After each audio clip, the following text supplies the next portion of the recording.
Bueno, muy bien. Vamos a ir arrancando, ¿sí? Como para comenzar horario y bueno, a medida que se siga sumando gente, le iremos dando la bienvenida. Bueno, mi nombre es María Elena Michelou, soy licenciada en psicología, me especialicé en el ámbito de la psicología laboral.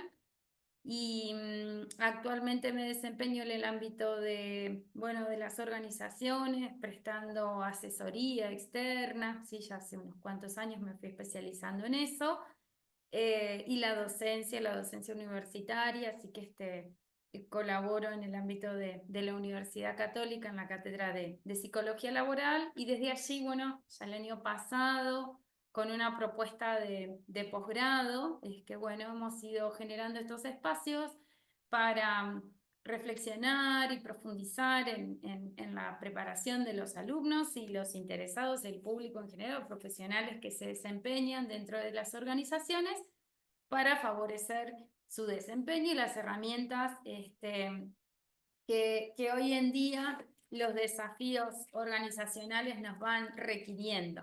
Así que bueno, bienvenidos. Cualquier duda, consulta, no tienen más que decirme, interrumpirme, ¿eh? Por ahí viendo que es un número que podemos ir participando, el que se anime, me gustaría, bueno, conocer un poco ustedes en qué se desempeñan, su rol, desde dónde están en este momento, como para romper un poquito el hielo y después sí arrancamos con la propuesta de conversación para este rato. Bien, ahí Fernando activó la cámara, así que en una de esas nos quiere contar, al menos de dónde está. Hola, ¿cómo estás? No sé si me escuchás. Sí, perfecto. Yo estoy en Paraná, en Entre Ríos. Bueno, yo soy coordinador de un área legal del Ajá, Instituto de Ayuda Financiera a la Acción Social, que es el IAFAS, que ajá. nuclea los entes de juego y casinos de toda la provincia. Y bueno, después tengo mi estudio particular y estoy ahí trabajando un poco este tema con clientes específicos en empresas familiares. Bien, muy bien, Fernando. Buenísimo, muchas gracias. Bien. Bueno, ¿alguien más? Yo les cuento, estoy desde la costa del Uruguay, en este caso de Colón, Entre Ríos. Así que bueno, cuando me toca ir para aquel lado por clase, viajo, pero si no estoy en esta zona. Bien. El resto por dónde anda. Ahí estás muteada, Paola. Ahí está. Hola, buenas tardes. Hola, Paola, bienvenida. Gracias, gracias, gracias.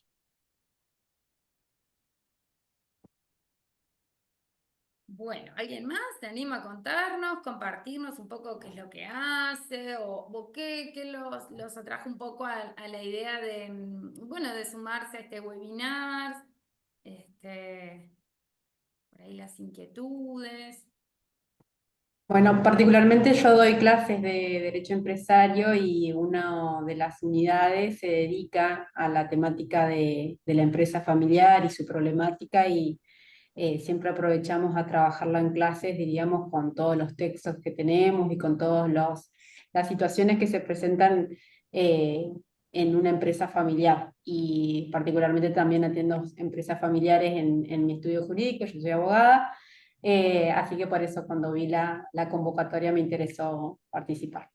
Buenísimo, muy bien, Paola. Bueno, no, de ese área nos van a servir muchísimo sus aportes y experiencias sobre justamente un poco esto de las herramientas y elementos que nos ayudan a generar un funcionamiento más organizado y más planificado en las empresas familiares. Así que buenísimo.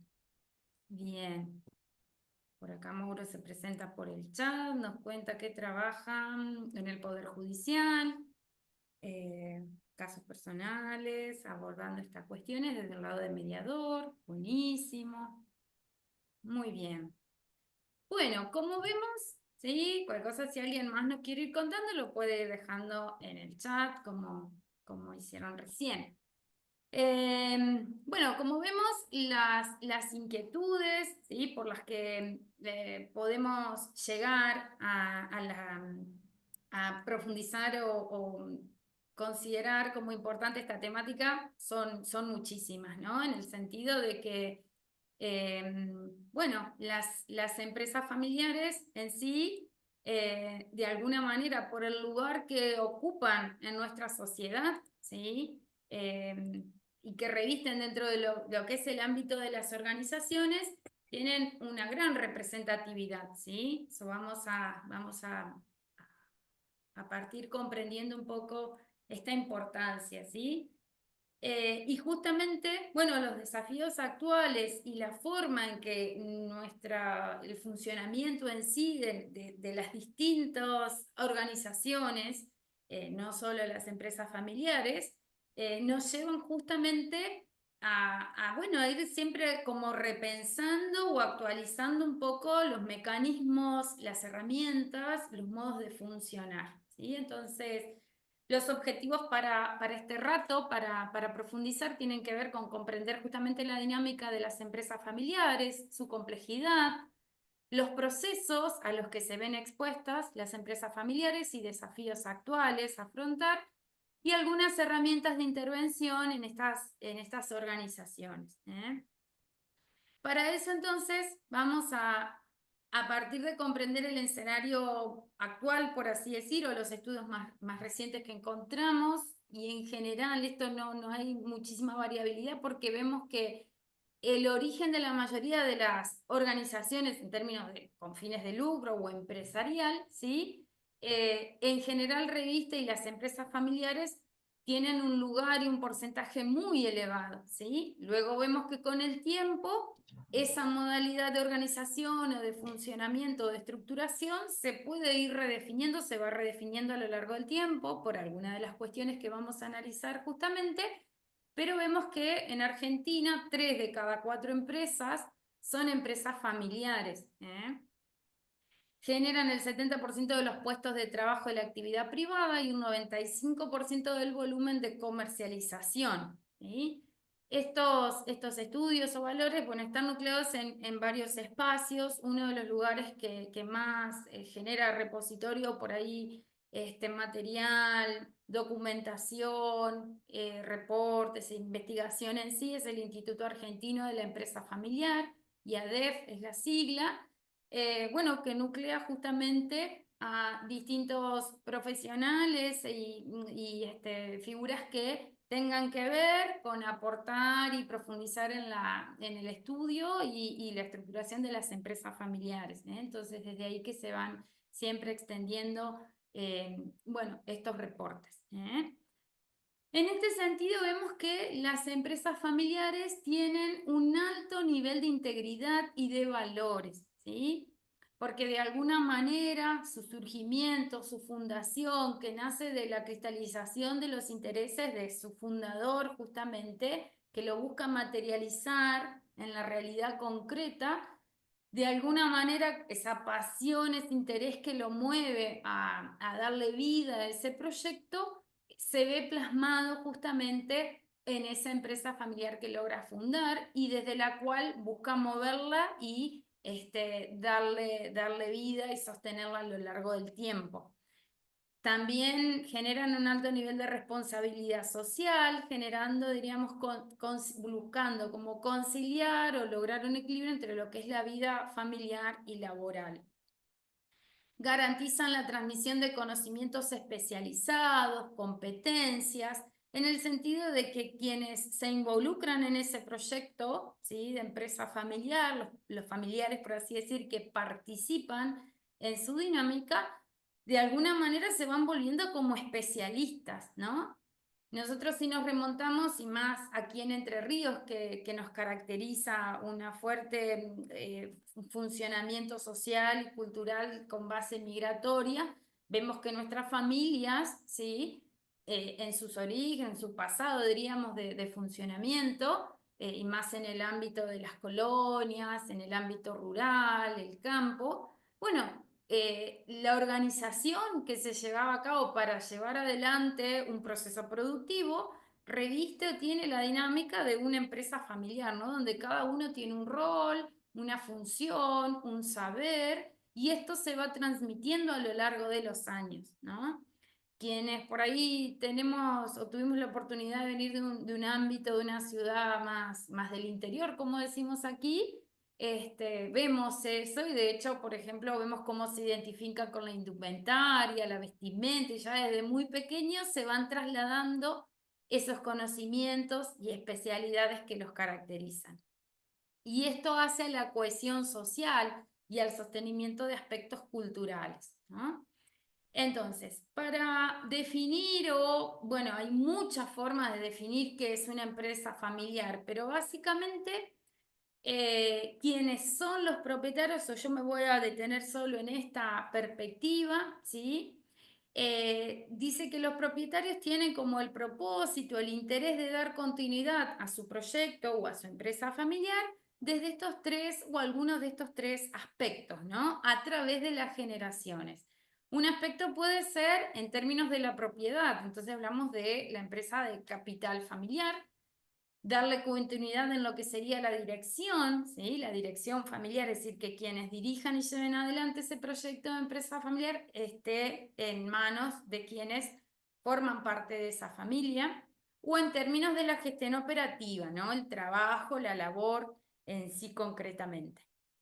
Esos son algunos de los aspectos por los cuales uno puede decir, bueno, esto es una empresa familiar, ¿sí? Algunas de estas tres cualidades o formas tendrían que estar dadas, o las tres, ¿sí? Algunas ventajas que distinguen a la empresa familiar. Como decíamos, en primer lugar, el fuerte sentido de pertenencia que se va a ver reflejado a través de algunas cualidades o características que, como decíamos, las vuelven totalmente diferentes de empresas u organizaciones también pueden tener un fin de lucro, pero que no tengan esta modalidad de estructuración. Una es el compromiso, como decíamos, traducido en un sentimiento de pasión, identificación con dicho proyecto. El conocimiento en torno a cómo se hacen las cosas, eso se arraiga de manera muy profunda entre sus integrantes. La flexibilidad en cuanto a la inversión de tiempo, trabajo, dinero, ¿sí? Quienes han formado parte o han escuchado del funcionamiento de una empresa familiar podrán saber o habrán experimentado que en momentos de crisis, bueno, quizás la posibilidad de sostener determinado tipo de división de ganancias se prescindía o ante un proyecto o inversión se destinaba eso para tal cosa y diríamos de alguna manera eso en otro tipo de organización o de funcionamiento, de dinámica, bueno, esto no está dado tan así, ¿no es cierto? La planificación estratégica de alguna manera también es una característica que se ve reflejado, se traduce desde esa pertenencia, para de alguna manera ser efectivos a la hora de poder dar respuestas ante los imprevistos. Y aquí vemos este aspecto tan fuerte y que yo lo ponía en el ejemplo, una cultura estable, donde de alguna manera la figura del director, ¿sí? O el fundador, es una figura que muchas veces posee experiencia de muchos años, ¿sí? Y a la hora de tomar los procesos de decisión, a la hora de llevar adelante procesos de decisión, perdón, esa figura o ese rol está, diríamos, concentrado en personas claves, en figuras centrales, ¿sí? O directamente concentrada en el fundador mientras esté desplegando dicho rol. De alguna manera las responsabilidades están definidas con mucha claridad y eso es lo que justamente da estabilidad a la cultura organizacional de una empresa familiar. Es sólida, confiable y quienes forman parte sienten orgullo de la misma, ¿sí? Se sienten, y esto se traslada y comparte con el personal o quienes forman parte, ¿sí? Como decíamos, el proceso de identificación es algo muy fuerte en la empresa familiar. algunos peligros latentes, ¿sí? A los que se puede ver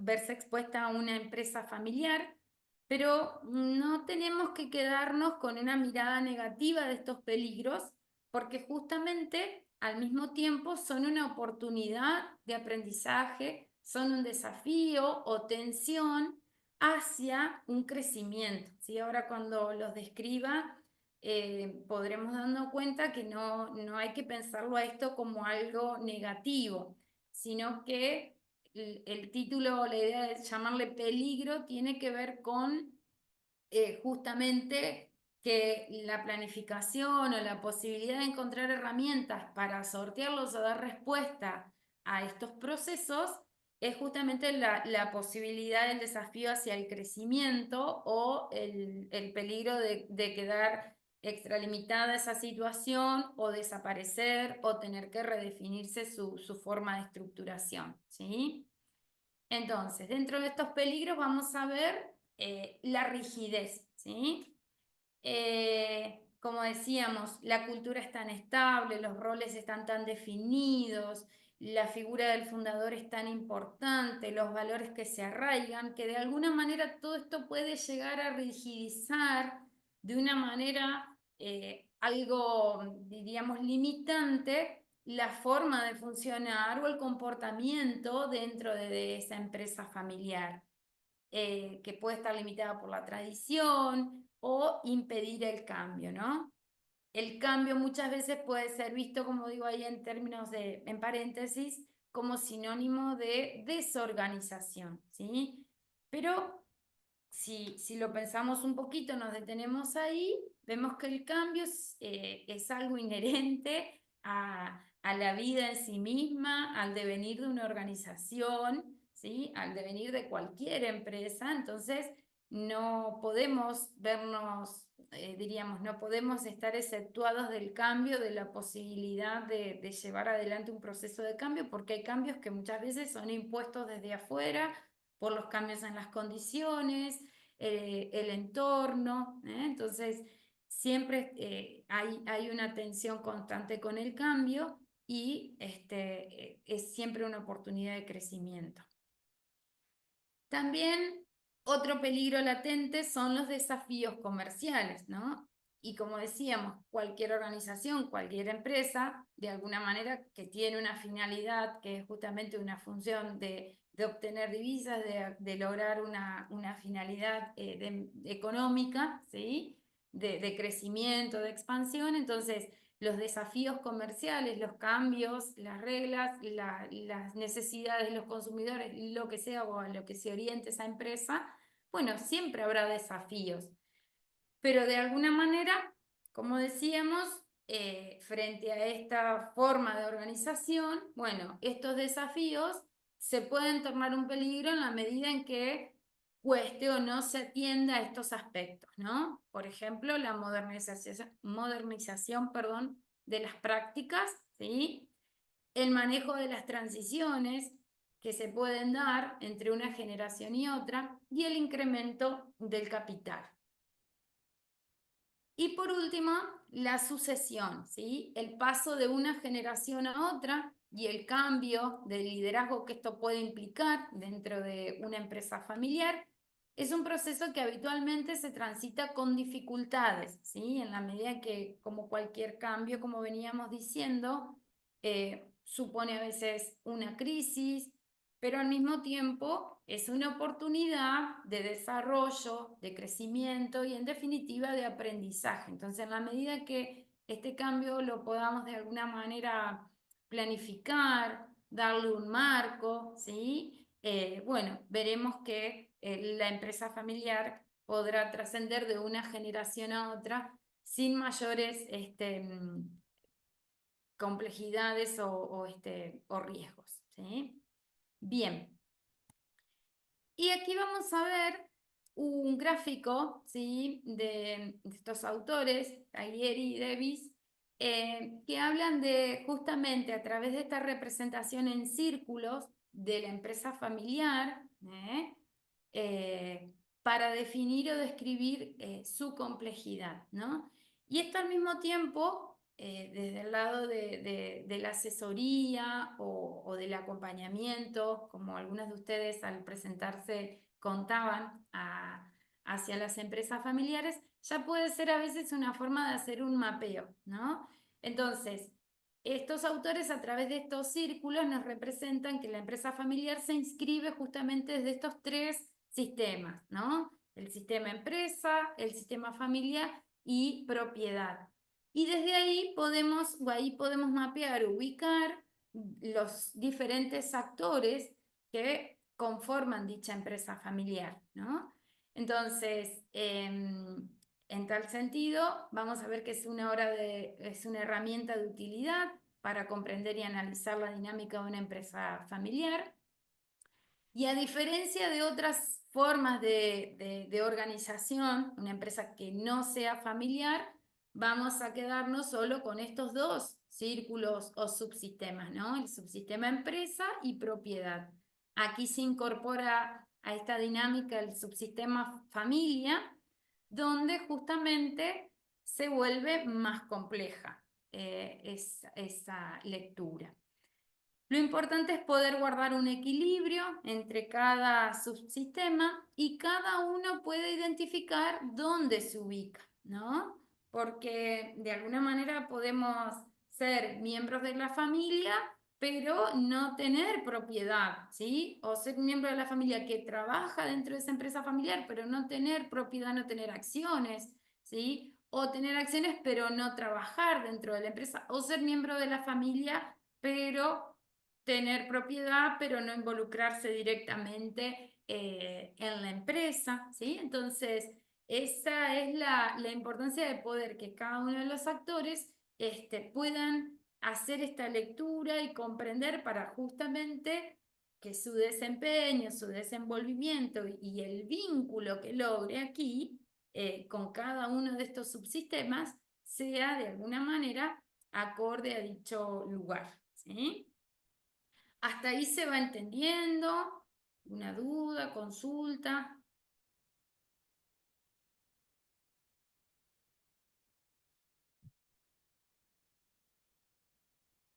Bueno, cualquier cosa me detiene, porque yo cuando arranco... Sí, María Elena, muy claro. Bien, bueno, muchas gracias. Seguimos entonces, ya va a haber espacio para algunas preguntas, no se preocupen, no voy a hablar yo sola todo el tiempo. Bien, seguimos entonces. Bien, entonces, vamos a detenernos a pensar, y acá vienen un poquito algunas preguntas que me gustaría que charlemos entre todos, ¿sí? A la hora de afrontar estos desafíos, ¿qué les parece a ustedes dentro de una empresa familiar? ¿Qué capacidades, competencias o habilidades debe tener, por ejemplo, un futuro líder dentro de una empresa familiar? ¿Sí? ¿Cómo se lo imaginan a ustedes una persona que dentro de una empresa familiar y participando de ella va a comenzar a formar parte o a desempeñarse en un rol que implique liderar o llevar adelante algunos procesos, procedimientos, ¿sí? O gestiones? ¿Qué les parece a ustedes que de alguna manera qué sería importante que esa persona reúne en términos de capacidades, competencias?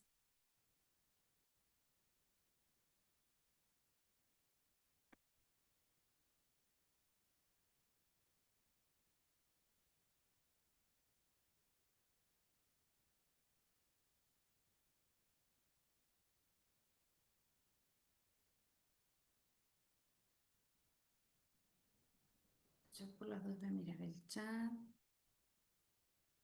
Ahí estoy viendo. Ajá. Flexibilidad, diálogo, carácter, visión de futuro. Bien. En lo personal, Ajá. yo creo que justamente en una empresa familiar, un buen líder tiene que saber bien, o sea, diferenciar lo que es el trabajo de lo que es la familia, como para no que en un futuro no haya ni problemas ni ámbito laboral o no traer problemas de la familia a la empresa como justamente ese tipo de cosas que, que es como, bueno, uno de los principales desafíos, creo yo, a la hora de tener una empresa familiar. Muy bien, buenísimo. Muchas gracias. Ya lo vamos a traducir a eso alguna conclusión también importante un poquito más adelante. Les sigo compartiendo lo que en el chat van compartiendo, que está muy bueno. Manejo el grupo familiar, es decir, gestiono un poco de lo que son los vínculos, entiendo yo, los roles, las inversiones, la profesionalización, que es algo que vamos a nombrar también, la adaptabilidad, perseverancia, escucha activa, disposición al cambio, pasión por la empresa, manejo de conflicto, separar lo laboral de lo familiar, remarcar los límites y derechos de cada uno, apertura al diálogo, prevención de los conflictos, comunicación efectiva. Fíjense cuántas competencias hay que tener para gestionar una empresa familiar. Y capaz nos quedamos cortos, ¿eh? Pero bueno, muy bien todos esos aportes. Buenísimo, muy bien, muy bien. Básicamente, sí. Y bien, otra pregunta que yo tenía pensada, pero de última yo me las voy a memorizar y las tengo para después que terminemos de compartir un poco estos temas, estos conceptos, por así decir, podemos volver a estas preguntas y seguramente de alguna manera nos sirven como para concluir todas las ideas, ¿no? Pero a su vez, no solo necesitamos identificar esas capacidades, competencias o habilidades, sino también cómo vamos a llevar adelante ese plan de formación, ¿sí? ¿Cómo vamos a hacer para que esa persona que tenemos pensada y postulada para esta función, ¿sí? Y que de alguna manera sea por mérito, por habilidades, por competencias técnicas, por afinidad, por propiedad, como decíamos, ¿sí? Está nominada y pensada para ese rol, ¿eh? Bueno, ¿cómo lo vamos a preparar, no? Esa es la gran pregunta, ¿eh? Y de alguna manera, poder hacernos estas preguntas es lo que justamente nos lleva a planificar este proceso, ¿eh? Entonces, en este sentido, vamos a ver que los desafíos que enfrentan las empresas familiares y en los dos que yo me concentré, por así decir, para este rato que teníamos pensado trabajar este tema de las empresas familiares y sus desafíos. El primero de ellos es justamente la profesionalización de una empresa familiar, ¿eh? Justamente es algo que ustedes mismos nombraron en este ratito cuando planteamos las preguntas. Y de alguna manera la profesionalización, volvemos a algunos porcentajes que nos comparte el Instituto Argentino de la Empresa Familiar. Vemos que el 70% de las empresas son familiares, como decíamos, y tiene un fuerte importante para la producción económica del país, como así también para la cantidad de trabajadores empleados. Imagínense que si tiene este nivel de representación, cuántos fuentes de empleo ofrece, ¿no? Entonces, la finalidad, ¿sí?, de lograr la profesionalización de una empresa familiar es poder lograr desarrollar dentro de ellas buenas prácticas de gestión, sea en torno al ámbito de la producción en sí misma y a lo que busca, para lo cual tiene su existencia esa empresa familiar, sea buenas prácticas de gestión en términos de administración, ¿sí? y de planificación en términos de inversiones, proyección a futuro, ¿no? Y demás, y sea en términos de la gestión de las personas, ¿eh? Un aspecto por el cual a veces las empresas familiares justamente no trascienden de una generación a otra o dichas instancias las llevan a una crisis o a una redefinición o a una venta total de dicho espacio, dicho capital, es justamente por no poder dar este salto a identificar cuáles son las áreas que de alguna manera necesita profesionalizar y darle, diríamos, esa posibilidad de una buena práctica de gestión en los puntos críticos o sensibles, porque quizás los integrantes o los miembros de la familia ya no cubren la posibilidad de dar respuesta en estos términos, ¿no? Sea por los desafíos mismos, por las redefiniciones, o por cómo está dada la estructura familiar en el presente, ¿no? Entonces, de alguna manera, este aspecto es fundamental, ¿sí? También vamos a ver que el punto central es que las actividades deben ser perpetradas por quienes poseen las competencias necesarias, ¿sí? Esto es fundamental, que los integrantes de la familia y que forman parte de una empresa familiar sean conscientes, ¿sí? Muchas veces esto supone, bueno, un cierto duelo, ¿sí? Reconocer que decir, bueno, ya en nuestra familia no hay alguien que pueda estar al frente, o no hay alguien que pueda estar en la línea de producción haciendo esto. Necesitamos a alguien formado, con capacidad profesional, técnica, para que de alguna manera esto que lo estamos haciendo de esta manera le pueda dar el nivel de automatización o de gestión o de administración que supone, ¿no? Entonces, reconocer eso es reconocer una falta, reconocer una debilidad, ¿no? Pero como decíamos, esto no nos quedemos con una connotación negativa, sino aprendamos a verlo como una oportunidad y un desafío, ¿no? Entonces, de alguna manera, es la posibilidad para justamente salir a buscar y darle el lugar necesario a ese profesional técnico que se incorpora, ¿no?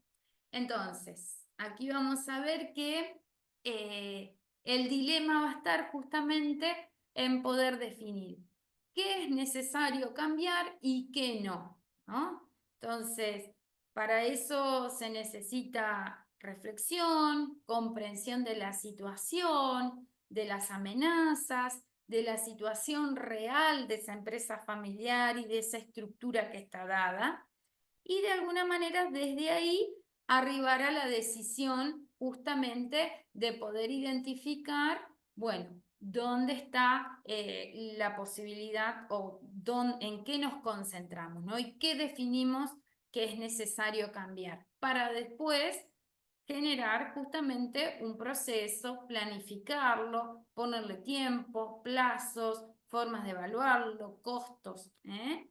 Entonces, eso es lo primero que hay que poder definir. Para eso, dicen los autores, uno tiene que, este proceso supone convicción y método, ¿no? Entonces, la profesionalización de una empresa familiar en términos de la convicción tiene que ver con el convencimiento respecto de la necesidad de profesionalizar, esa empresa o una determinada área y poder disponerse ese cambio a pesar de los obstáculos emergentes o diríamos falta de acuerdo, ¿no? Puede que no todos estén de acuerdo, pero si la mayoría sí, bueno, seguramente se opta por ese cambio. Bueno, de alguna manera, en la medida en que exista el convencimiento en la dirección, bueno, será mucho más claro el proceso. Y el método se refiere justamente al proyecto, a poder identificar las fases de cómo gestionar, y para eso justamente la teoría o todo lo que nos habla de la gestión del cambio, entendiendo el factor humano, los accionistas, propietarios, el personal colaborador, bueno, cómo lo vamos a ir trasladando desde la visión y la mirada que posee la dirección o quienes presiden esa empresa familiar hacia las distintas áreas y, como decíamos, lograr, diríamos, planificarlo, estructurarlo y luego evaluar ese proceso, ¿sí? Por ahí el error más habitual es que la profesionalización sea entendida como, bueno, hacer un aluvión de profesionales dentro de la empresa y después, bueno, y más con las generaciones hoy día que contamos que tienen toda esta característica de buscar desafíos, encontrar sus propias formas de hacer, lograr su desarrollo de carrera en función de sus expectativas y un balance en su vida en distintos aspectos. Si se incorpora ese profesional y de alguna manera estas motivaciones no se ven reflejadas en el puesto y los desafíos que se van trasladando, obviamente lo que vamos a tener es solo un alto índice de rotación.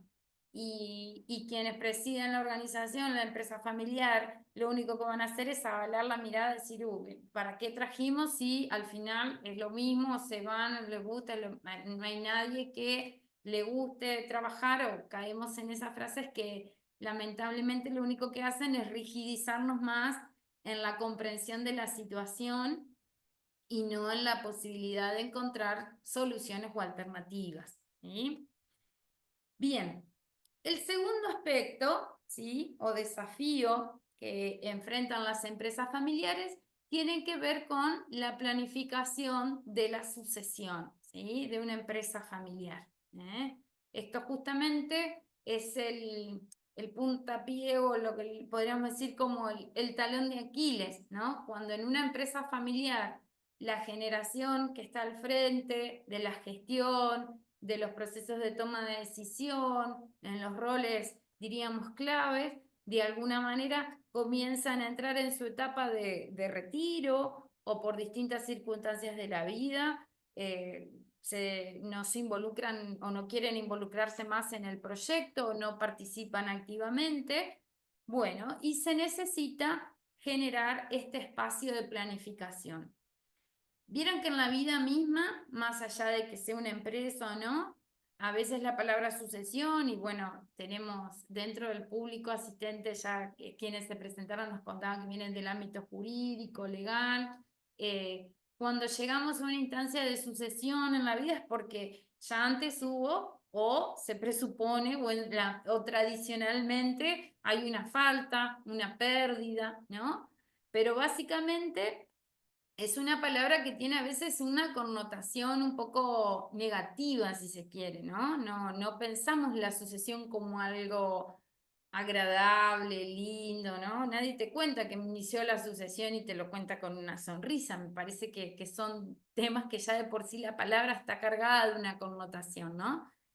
Si esto lo llevamos al ámbito de una empresa, también, porque imaginémonos la persona, o sobre todo quienes se involucraron en la definición de un proyecto, fundaron y cristalizaron esa idea y lo materializaron en una empresa, decir que se retiran o alejarse supone un desapego hacia ese rol o diríamos un alejamiento de esa función que, bueno, naturalmente está impregnado de muchos aspectos de la persona y de su vida, ¿no?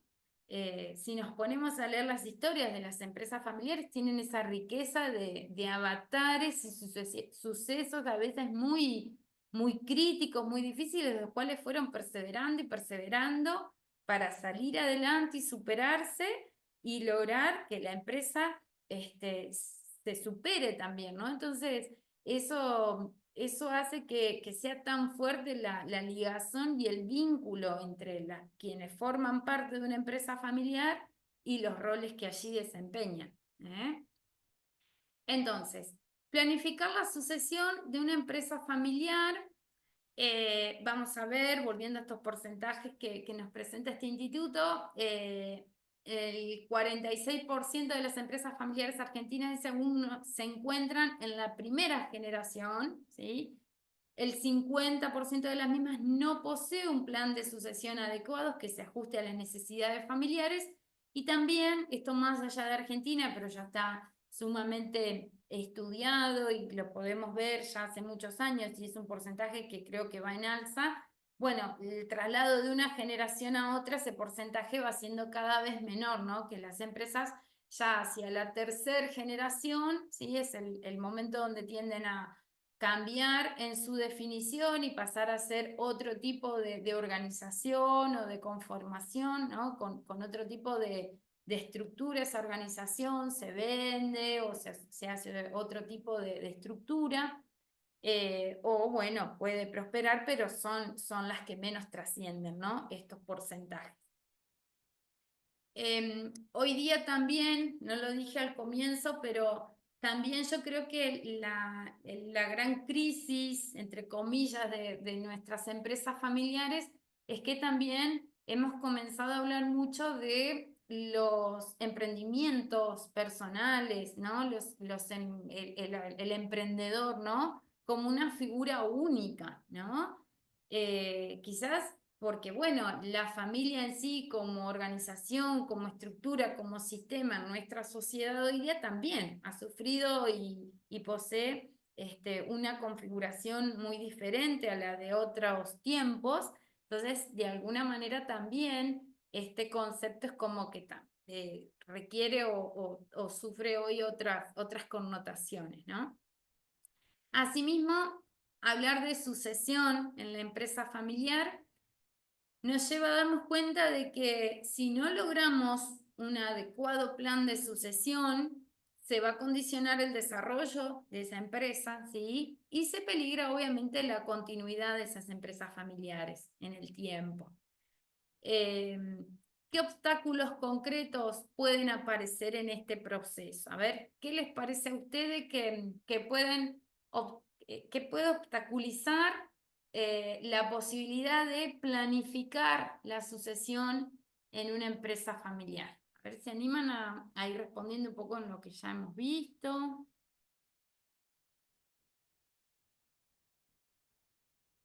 Ay, Rodrigo, recién veo tu mensaje, lo subo un No poco. querer delegar el mando. Muchas veces eso es la problemática que se presenta en planificar la sucesión. Ajá, bien.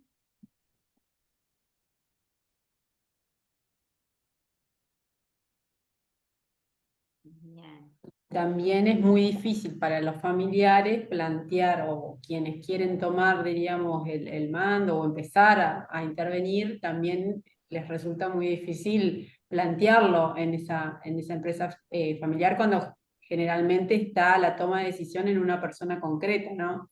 Eso es generalmente lo que cuesta la planificación.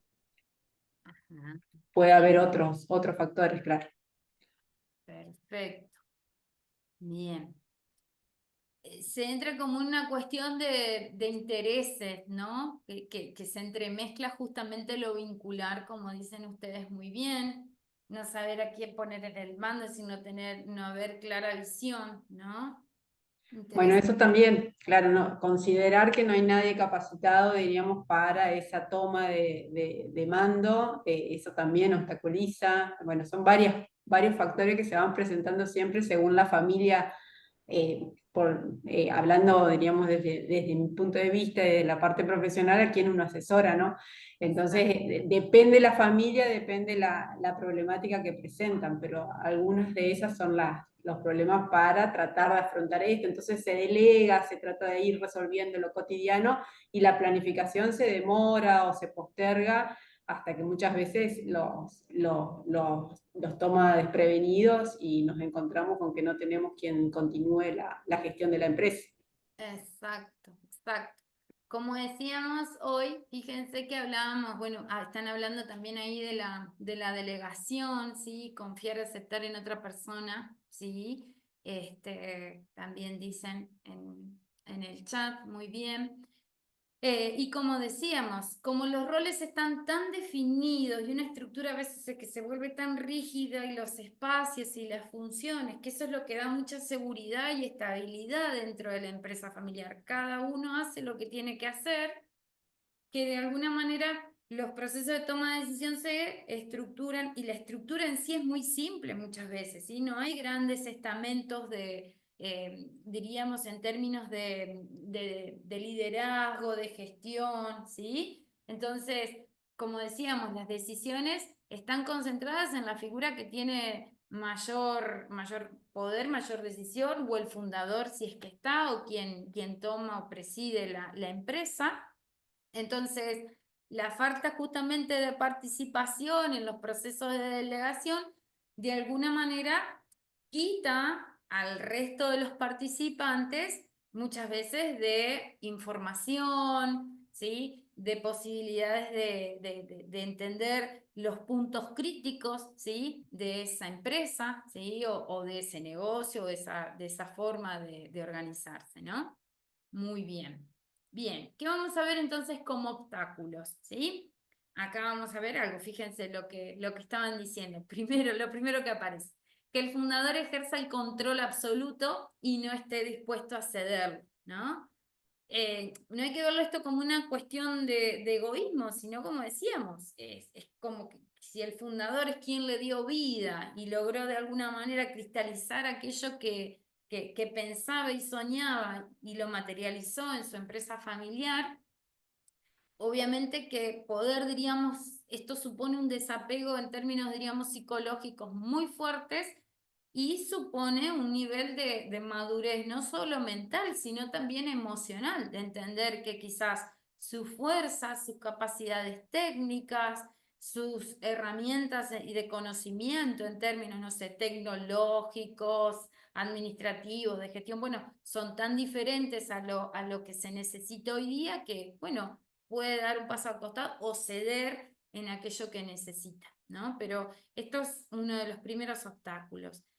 En segundo lugar, la resistencia al cambio. Como decíamos, el cambio está visto como una amenaza, como un factor de desorganización dentro de las empresas familiares y por eso se resiste y se busca como de alguna manera refugiarse y quedarse en las formas de hacer y en cómo las cosas siempre se han hecho, ¿no? Y como decíamos, ahí nos vamos a frases tan trilladas pero tan escuchadas también que de alguna manera nos van como limitando en la posibilidad de habitar el cambio, ¿sí? Bien. En este sentido, vamos a ver que la transferencia generacional tiene que ser un proceso lento, evolutivo y de continuo ajuste, ¿sí? Como decíamos, para gestionar este tipo de cambios, así como lo hablábamos con la posibilidad de la profesionalización, necesitamos entender esto justamente como un proceso que lo tenemos que lograr plantear en etapas, ¿sí? Para que de alguna manera se vaya viendo materializado, ¿sí?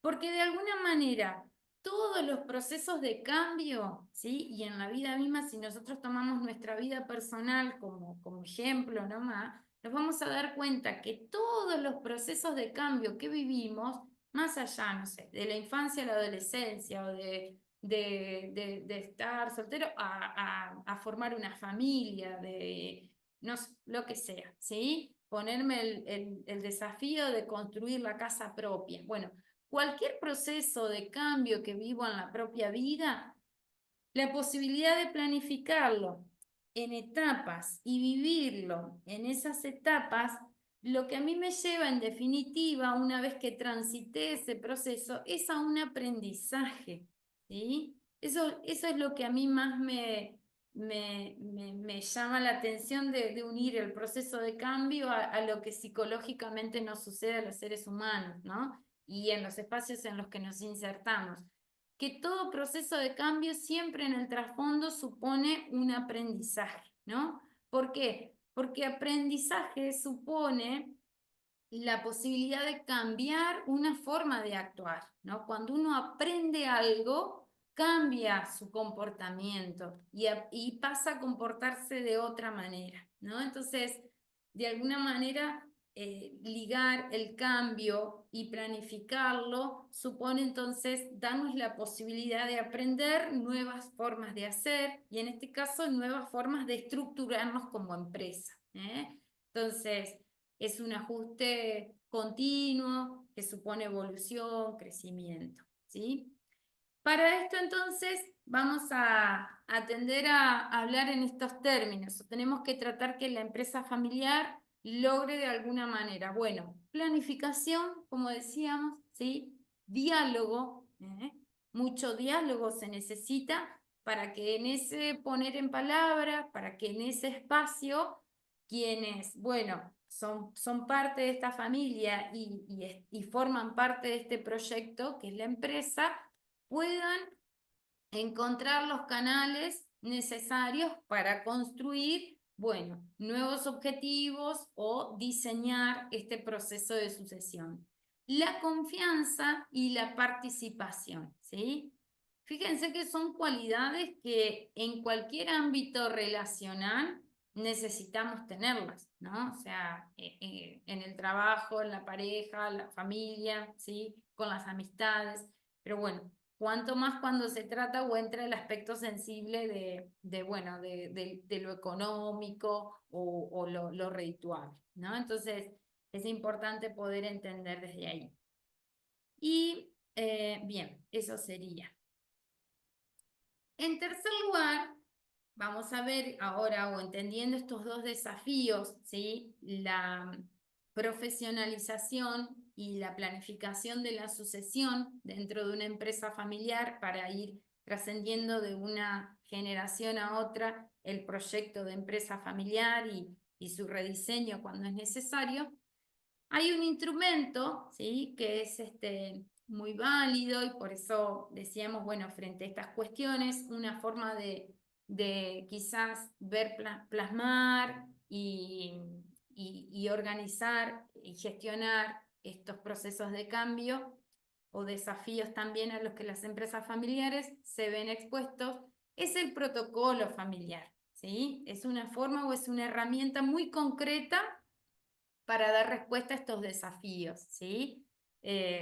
Bueno, como decíamos, ahora yo les voy a pedir a los chicos que cuando se presentaron me contaban que vienen del ámbito jurídico, legal, ya les voy a ceder la palabra preguntándoles justamente si en sus intervenciones o funcionamiento, bueno, obviamente que seguro han escuchado este término, pero tal vez, bueno, si han tenido experiencia concreta por ahí de acompañar a alguna empresa familiar en esta definición.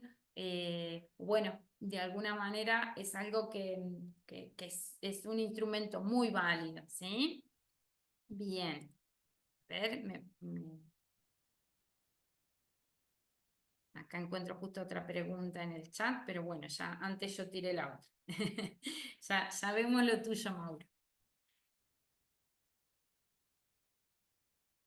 Bien. ¿Han escuchado hablar de protocolo familiar? Bueno, particularmente yo trabajé con unas empresas, el protocolo familiar.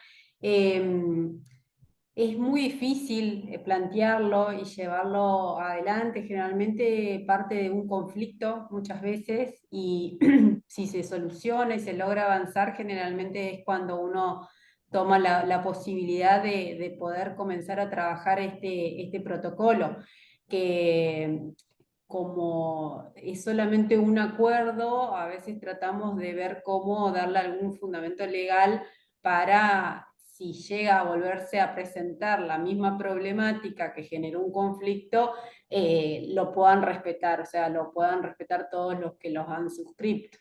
Pero bueno, yo sí he tenido la particularidad de trabajarlo, siempre con pocas cláusulas y siempre pactando una revisión continua, que a medida que la familia toma la práctica del diálogo y de ir revisando distintas cuestiones que han generado algo que quieren cambiar. Generalmente es porque quieren cambiar algo que ya les ha pasado, se ha podido trabajar bien desde ese aspecto. Esa es al menos mi experiencia en este tema.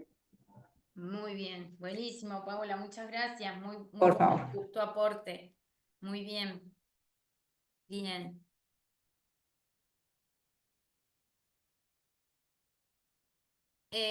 Acá en el chat también, pongo en pausa lo que nos decía Paola, pero porque tiene mucho que ver también. Mauro nos deja en el chat, dice una pregunta: ¿qué sucede o cómo se soluciona cuando justamente el diálogo se pierde entre la empresa familiar, entre los miembros, entiendo que forman parte de esa empresa familiar?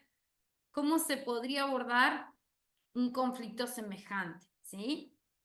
Y acá le traigo la pregunta de Mauro, quizás la planteé un poquito antes de esta lectura que hago, pero guarda mucha relación con lo que Paola nos compartía, ¿sí?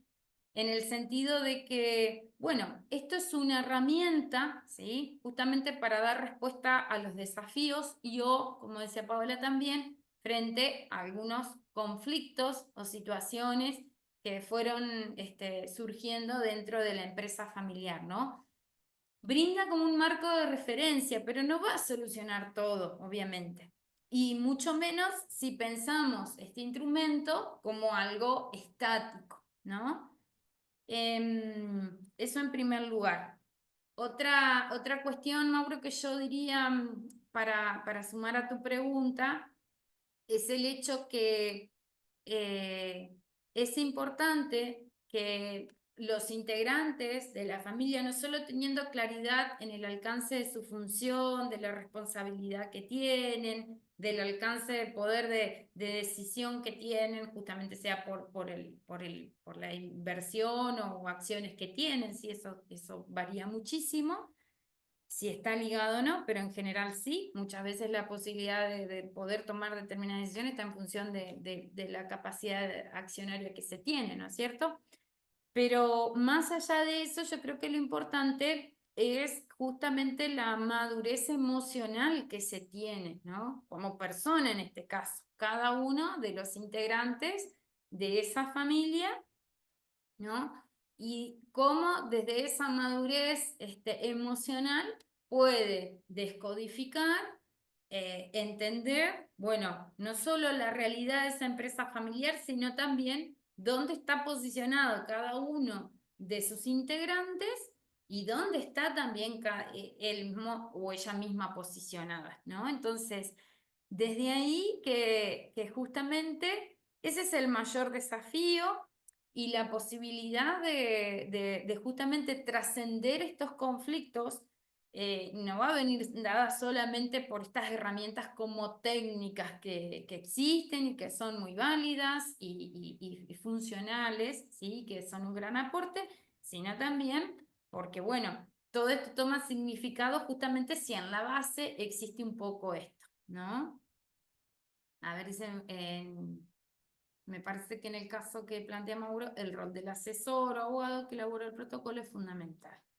También, muy bien. Encontraba muchas imágenes que graficaban esto justamente con un poco de humor, que al final no la puse, pero estaba bueno como una historieta y, y grafican, es decir, es muy gráfico esto, ¿sí? Totalmente. El rol del asesor, quien colabore en esto, es importantísimo, ¿sí? Bien. Yendo entonces al protocolo familiar, son algunas ideas muy puntuales, pero bueno, su finalidad es ayudar a gestionar una familia empresaria. ¿Eh? Es una herramienta que contribuye a regular las relaciones empresariales, económicas y profesionales entre los miembros de una familia empresaria, a partir de un compromiso obtenido por consenso. Es construcción de cada empresa familiar, ¿sí?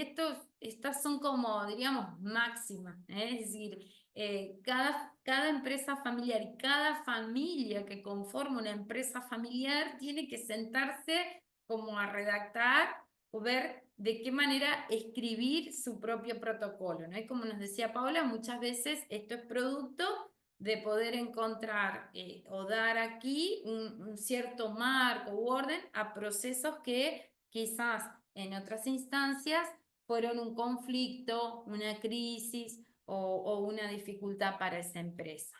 No es algo estático, es dinámico, entonces siempre admite una reescritura, por así decir.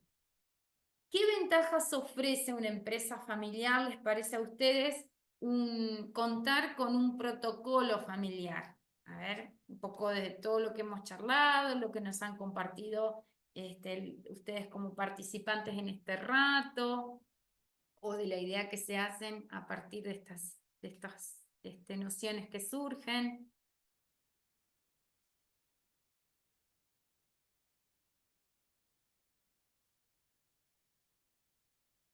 Por un lado, yo creo que ya surgió la idea de que, bueno, nos ordena un poco frente al conflicto.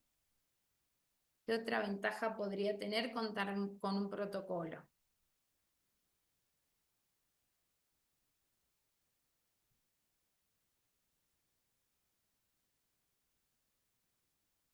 Nos permite regular distintos aspectos de la empresa que han generado problemáticas.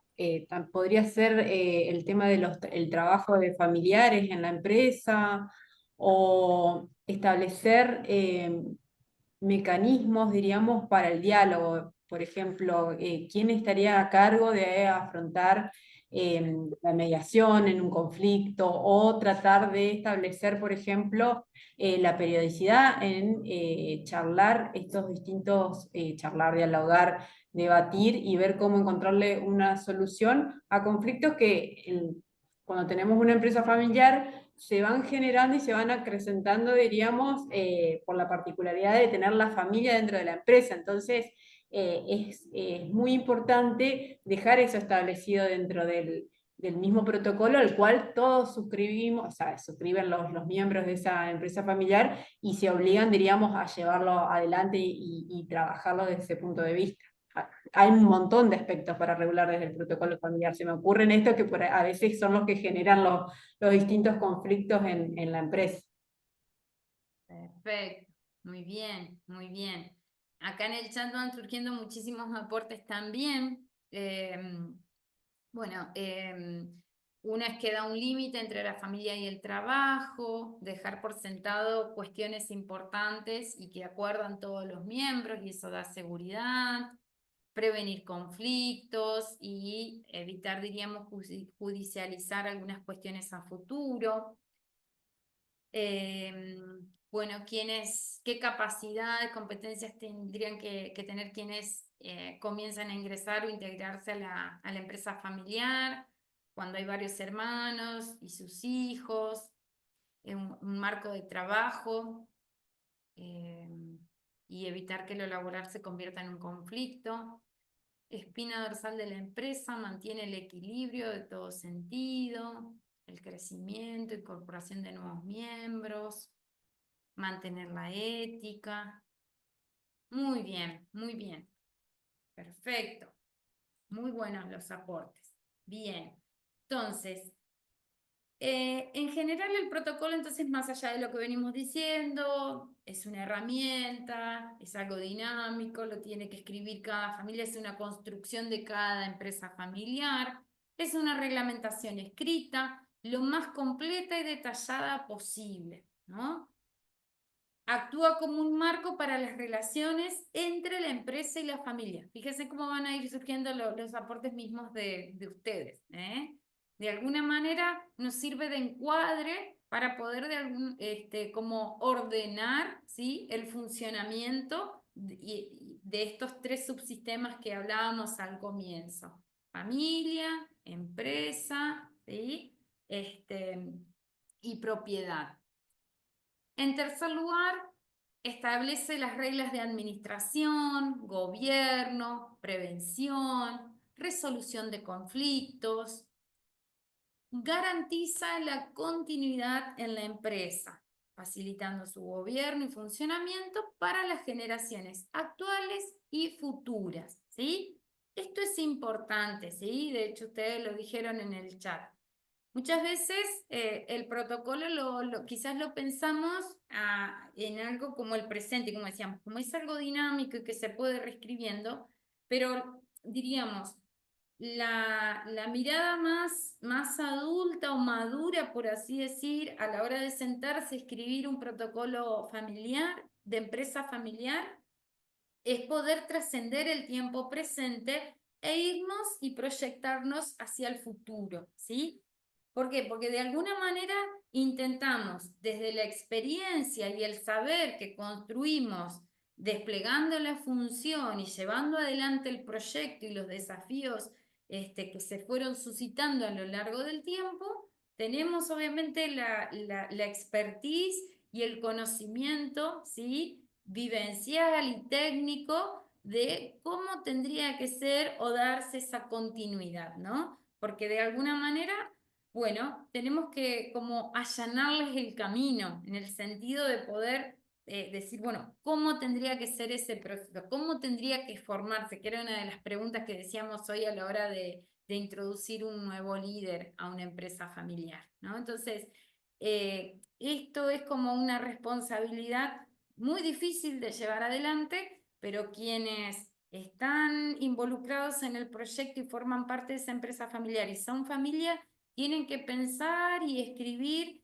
hacia futuro, ¿no? ¿Eso se podrá redefinir? Sí, obviamente que se puede y habrá necesidades muchas veces, como ustedes decían, a partir de conflictos, situaciones, cambios emergentes, pero lo que se escribe se lo tiene que pensar en esa mirada prospectiva. También vamos a ver que otorga certeza respecto al camino a seguir, por eso decíamos esto del futuro, y busca equilibrar los aspectos que comprende la naturaleza estructural de este tipo de empresa. Familia, empresa y propiedad. Volvemos al gráfico de los 3 círculos que nos proponían estos autores de la conjunción de estos 3 sistemas, ¿sí? Estas pautas que se van a ir plasmando en el protocolo no deben ser inmutables, es decir, se pueden ir ampliando, modificando en el tiempo, en función de las contingencias o situaciones que se van presentando.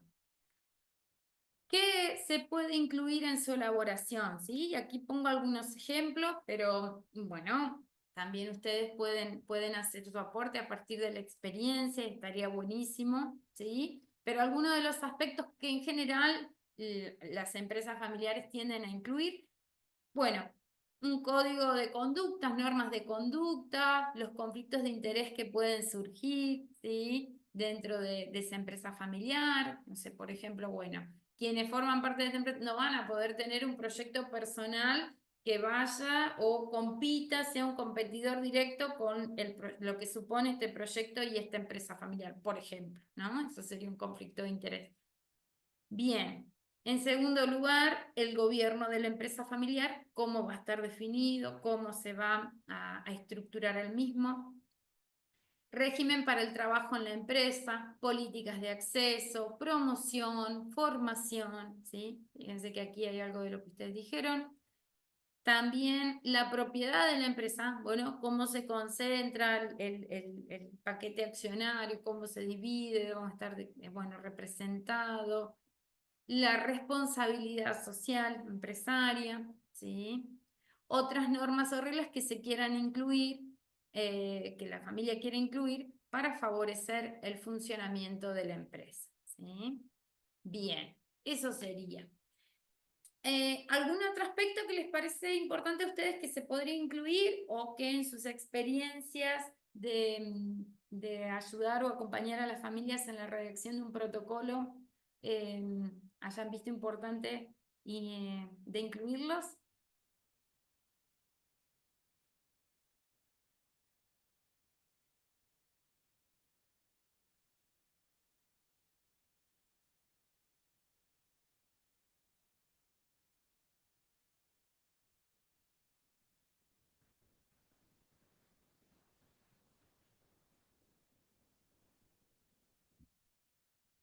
Bien.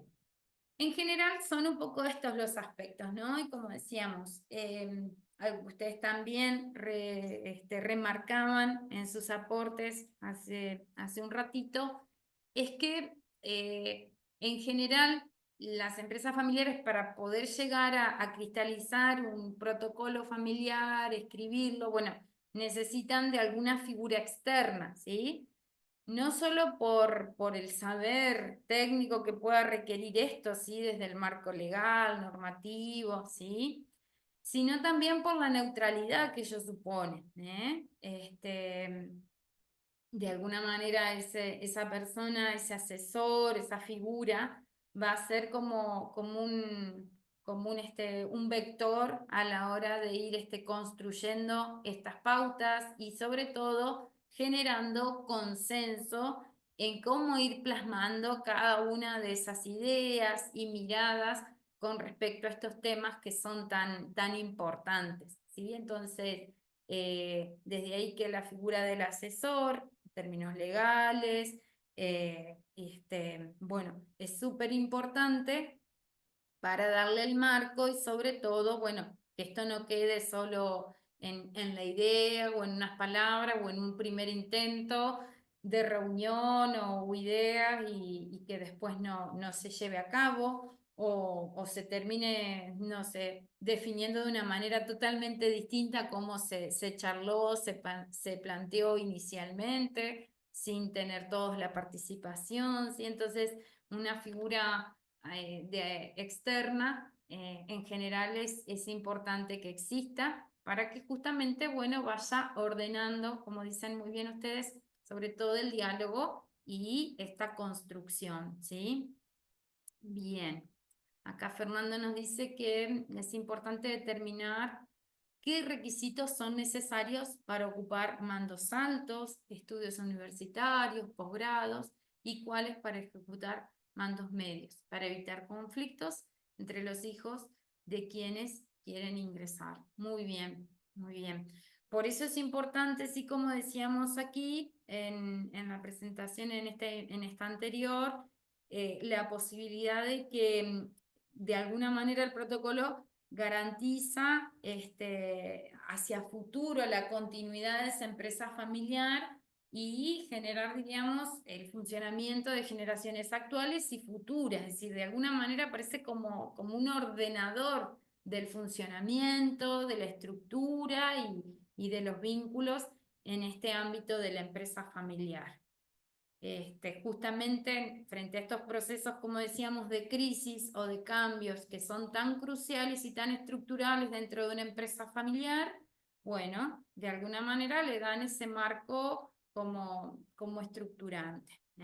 Bien, bueno, estos son un poco los conceptos, ¿sí? que teníamos pensado charlar en este rato.